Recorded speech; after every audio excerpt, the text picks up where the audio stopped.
My name's Alex Denny. I am an assistant manager of a complaints team at Fidelity International. As complaints manager, I'm responsible for the process of managing complaints, which is actually, a client will come to us and say, I'm not happy with this, and we need to make sure that A, we follow all the right rules in responding to that we do it in a timely way, that we answer all of their queries and problems, and that we try and do our best to resolve an issue.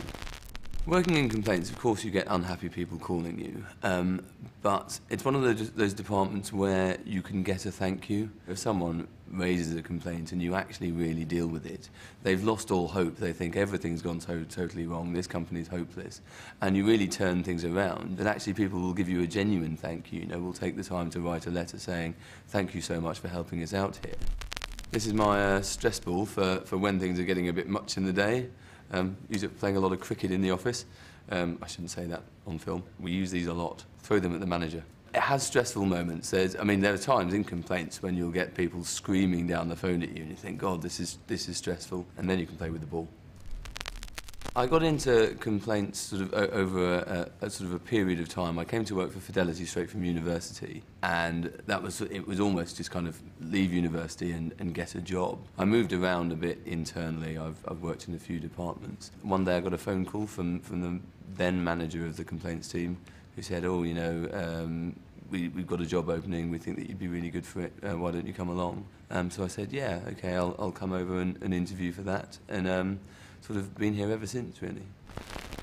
When I was a 5-year-old, I think that I saw everything much more black and white. There were only 4 jobs. There was being a doctor, there was being a teacher, being a lawyer, or being a train driver. I knew I wanted to be a lawyer from when I was about 17, and looking around then at kind of university courses, I saw this course called Chemistry and Law, which was a degree in chemistry, a degree in law, and I thought, oh, that looks really, really interesting. I left university, and when I left university, I still thought, well, I want to be a lawyer. And in order to sort of carry on down that route, I got a job. And at first it was quite a simple job, and it wasn't a job I was going to carry on with for a very long time. And in fact haven't. But what I did then was look around the company I was in from that first job, and then see all the things that they advertised internally. So probably I didn't realise that I was going to end up where I am now until I was 21, 22. The things that I'm sort of proudest of are the things I've done outside work. I ride bikes, I like riding bikes, and I do that for charities. I've raised a lot of money. I did an amazing thing that was called Jailbreak, where you were given 36 hours to get as far away from where you were without spending any money at all.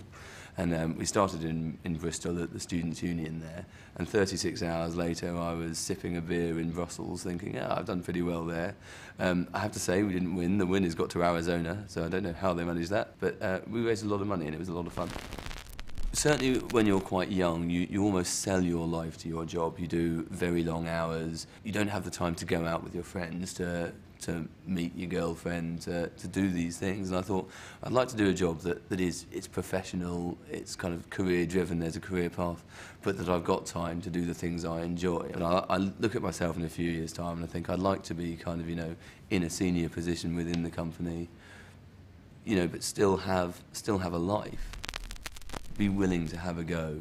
If someone says, I think you'd be good at this, it may not be what you originally wanted to do, but maybe it's something worth having a go at. And if you do that and you enjoy it, then actually you've got to the stage where you probably wouldn't have got to if you'd just gone, I am going to be a lawyer, and you stay on that course unwaveringly. So I think that, if somebody says, you might be good at this, then why not listen to them? Why not have a go?